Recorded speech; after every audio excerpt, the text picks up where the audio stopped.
I believed that I knew I was different than other girls before the abuse took place.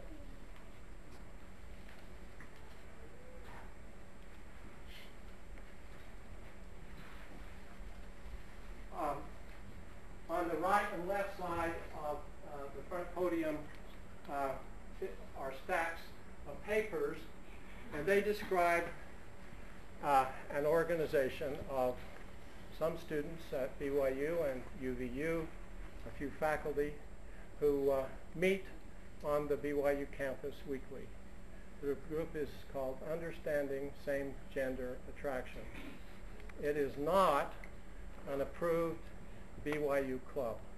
It is not sponsored by the university, but it has been this group of people have been permitted to use BYU facilities for their meetings, and their purpose is primarily to support one another with respect to same-gender attraction and to promote healing and to promote education in our community. If any of you are interested in the group or how to contact it, we invite you to take one of these sheets on your way out. I want to now conclude.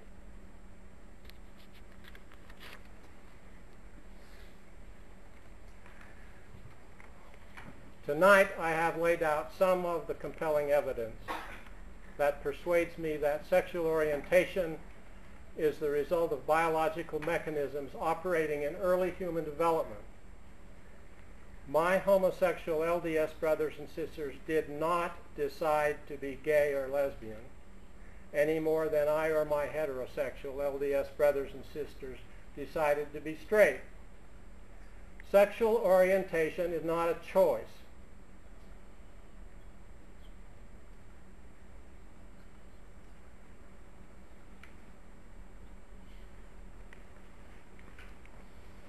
Sexual orientation, it is not a disease.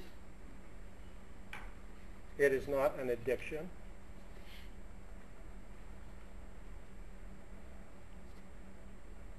It is not learned. And the subject for another time, it is not subject to change. Not the least important consequence of this evidence is that it should lift from the souls of parents any undeserved guilt they may feel because of something they did or did not do, believing that something that they did or didn't do was responsible for the orientation of their gay or lesbian children. It's also important to note that there's an alternative, equally valid route to the same conclusion to which we have arrived by means of empirical science. And that is to listen to and believe the honest personal expressions of our gay children. They know that they did not choose to be same-sex attracted. That ought to be good enough. And by comparison, it's certainly a less expensive path to the truth about this issue. I conclude with the hope that we in the LDS community will not remain uninformed about such fundamentally important questions, especially that we will resist what a faculty colleague terms, quote, aggressive ignorance, a willful decision not to investigate. And motivated by knowledge about the various issues surrounding homosexuality, shouldn't we all commit to a greater outpouring of respect, sensitivity, and Christian kindness towards these people who are so often marginalized in our community? Although it will be grossly inadequate, I would like to be witness to the integrity, decency, and moral goodness of my gay and lesbian brothers and sisters, both in and out of Mormondom. The record states that in ministering to the little children of the Nephite people, Jesus spoke words, quote, so great and marvelous, quote, that they could not be verbalized nor written by others, so we are left to our imaginations in fathoming their content. What happened next, however, suggests that the themes were love, both divine and human, and mercy. Having wept, quote, he took their little children one by one and blessed them and prayed unto the Father for them, and when he had done this, he wept again. End of quote. Knowing what we know today, we have to believe that among those children were a few who later as young adults would have to confront and cope with their homosexuality. I can further imagine that they would not have forgotten that extraordinary experience from their childhood, and that the memory of the Savior's great love for them would have assuaged their effort to deal with their recognition of being different. And they would have known that they did belong to him and to all the rest of the human family. Thank you very much.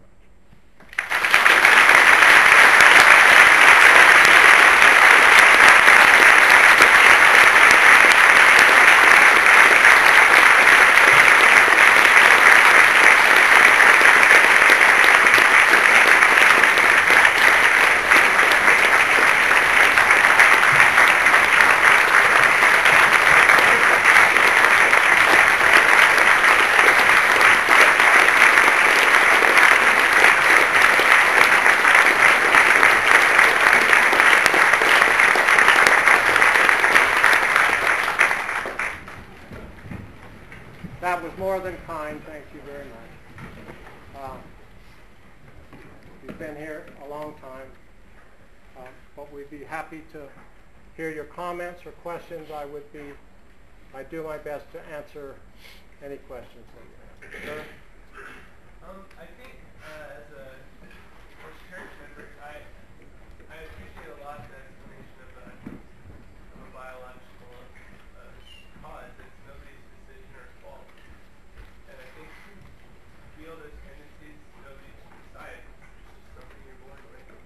So I think that was very well established. And I think as a church member, the next question is, I think still from a gospel standpoint, if we practice homosexuality, commit sexual acts with another, someone of the same gender, especially outside of marriage, which we don't accept, is still a sin. So what does the church, or at least your opinion, what is expected of someone who feels that attraction and it isn't their fault, but how are they supposed to cope with it? Or what is... Can you imagine anything more challenging? I cannot.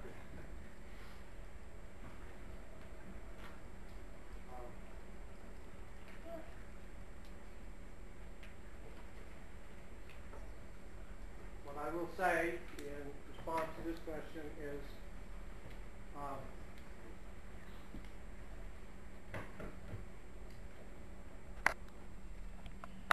these are the choices. Remain active in the church by adopting a celibate life,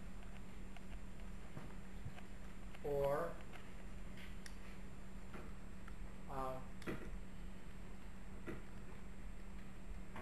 practice indiscriminate sexual behavior with someone of the same gender, or adopt a committed monogamous relationship. I find it very difficult for Latter-day Saints to recommend celibacy to anyone, given our... Why don't you fast for the rest of your life? That's what it's like saying. Why don't you just go without some food for it? That's what it's like. That seems to work. I can't say it. Well, I just did some. Thank you. However, for a Latter-day Saint man or woman who finds this the best solution